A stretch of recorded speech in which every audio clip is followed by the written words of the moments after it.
Good morning, everyone. The title of my project was Cross-linked sodium hyaluronate versus low-dose mitomycin C in trabeculectomy. Over the years, it's not moving. So we have no financial interest. So over the years, several possible adjuvants to trabeculectomy have been explored, and mitomycin C has proven to be a standard adjuvant. Various doses have been assessed. So we came to a novel substitute called cross-linked sodium hyaluronate, which is a good possibility with a high viscosity, high molecular weight with a good steric adherence. It inhibits phagocytosis, gets absorbed less rapidly, but is relatively expensive. So we have compared that with mitomycin C in our project. So here you can see the primary objective that we took were post-operative IOP, also secondary were outcomes and complications.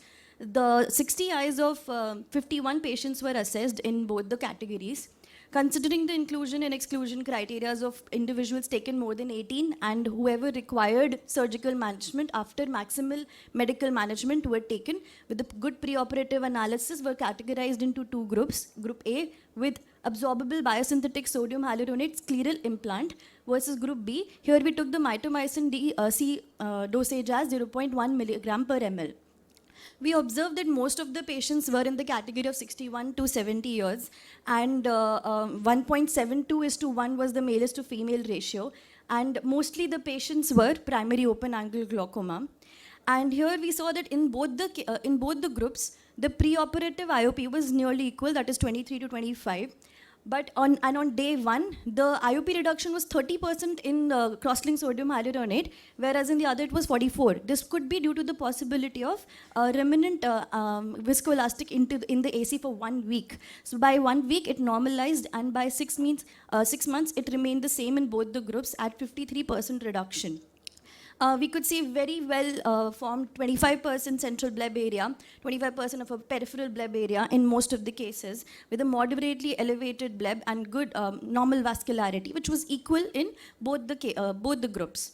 And no serious complications were observed in either of the groups, as we expected mitomycin C to show several toxic complications. They were not observed. A complete success rate of 90% was equally divided in both the groups, and a qualified success of 10% with a complete success of 100% was observed.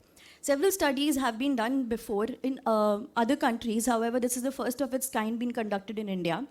And IOP reduction was 37.3 to 45, but we observed a 53% reduction.